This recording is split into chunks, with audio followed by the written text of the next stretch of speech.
بسم الله الرحمن الرحيم الحمد لله رب العالمين وصلى الله وسلم وبارك على نبي الكريم. Chers frères et sœurs en islam, assalamu alaikum wa rahmatullahi wa barakatuh. Aujourd'hui, on va parler de dua. Dua signifie en français appeler ou solliciter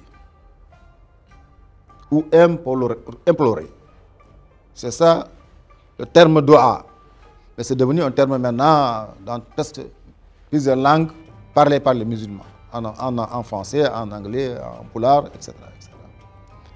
D'abord, commençons par définir le terme dua selon le Coran.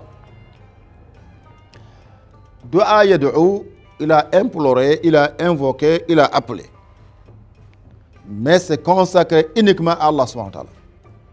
C'est Allah subhanahu wa ta'ala seul qu'on implore. Le Sahaba Ali ibn Abi Talib, quelqu'un est venu lui poser une question. Quelle est la distance entre la terre et les cieux? Ali de répondre, dua mustajab, un dua exaucé. C'est-à-dire que dua raccourcit la distance entre les cieux. Comme vous le savez maintenant, la science nous donne ces distances-là en utilisant la vitesse de la lumière, combien de milliards et de milliards de minutes. Mais en envoyant un dua vers Allah subhanahu wa ta'ala, il n'y a pas de différence. On élimine ici la distance. C'est ça, en fin de compte, la quintessence de dua selon l'islam, selon le Coran, selon la sunna du prophète sallallahu alayhi wa sallam.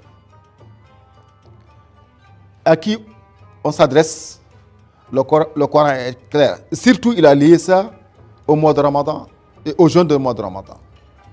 وَإِذَا سَأَلَكَ عِبَادِي عَنِّي فَإِنِّي قَرِيبٌ. Les savants ont constaté, à chaque fois qu'une question se pose dans le Coran, ou on pose une question dans le Coran, on va t'interroger concernant le vin, dit, donc on ordonne au prophète sallallahu alayhi wa sallam de donner la réponse. Mais quand les gens ont posé la question, est-ce que Allah subhanahu wa ta'ala est loin par rapport à nous, ou il est tout près, ici le terme dit a été effacé pour montrer combien nous sommes liés à Allah, ou on peut être lié à Allah, être proche d'Allah subhanahu wa ta'ala si on l'invoque selon ses règles, selon la démarche coranique.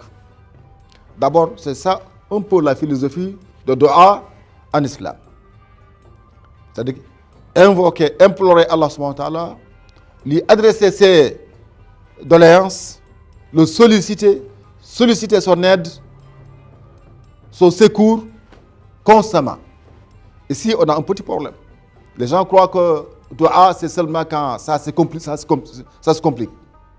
Lorsqu'on a des problèmes. Si la situation est anormale, donc ça, on oublie de faire du dua. Par contre, selon le Coran, dua doit accompagner le musulman, doit faire partie de sa nourriture au quotidien. D'ailleurs, le prophète sallallahu alayhi wa sallam considère le dua comme une forme d'adoration. C'est-à-dire qu'en invoquant Allah subhanahu wa ta'ala, en formulant des doigts, là, on est en train d'adorer Allah subhanahu wa ta'ala. Vous voyez, ici, on sollicite l'aide d'Allah subhanahu wa ta'ala, son assistance, mais en même temps, on nous récompense parce qu'on est en train d'adorer Allah subhanahu wa ta'ala, comme si on était en train de faire la prière.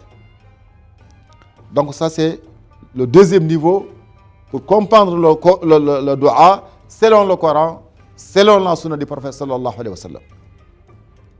Si on regarde le Coran, on verra que dès le début, le dua rythme les versets. Du début à la fin. On verra qu'il y a des doigts qu'on peut considérer génériques. C'est-à-dire que des doigts qui englobent tout. Prenons par exemple, parmi les doigts les plus répétés dans la sourate Al-Baqarah, Rabbana atina fi dunya hasana wa fil akhirati hasana wa qina adhaban nar. C'est un dua court que tout le monde peut mémoriser, maîtriser et répéter constamment. Et c'est un dua formulé pour demander à Allah subhanahu wa ta'ala les bienfaits d'ici, bas et dans l'au-delà. C'est du tout, ça ne laisse rien du tout. Les biens matériels, confort matériel, apaisement psychologique, entourage, tout, il y a tout dans ce doigt-là. Mais il y a des doigts particuliers dans le Coran. Par exemple, tu vois un prophète qui fait tout pour amener ces gens vers l'islam, vers l'iman, mais sans résultat. Comme Nuh alayhi salatu wassalam. Finalement, il s'adresse à Allah subhanahu wa ta'ala. Mais il y a des doigts extraordinaires qu'on peut qualifier de doigts exceptionnels. Par exemple, Ibrahim alayhi salatu wassalam ou Zakaria alayhi salatu wassalam, à l'âge très avancé, avec des cheveux blancs,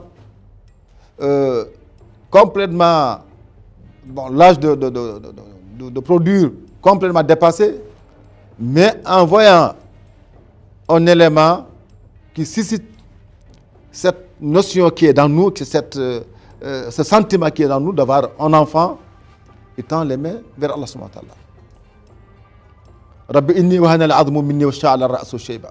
Je suis faible, mais je reste convaincu que tu peux me donner un enfant. Aussitôt, la réponse vient d'Allah subhanahu wa ta'ala. Donc, il y a beaucoup d'éléments concernant Dua, les conditions, les critères, comment formuler ça. On va y revenir demain, Inch'Allah ta'ala. Qu'Allah accepte notre Ramadan et le vôtre. Assalamu alaikum wa rahmatullahi wa barakatuh.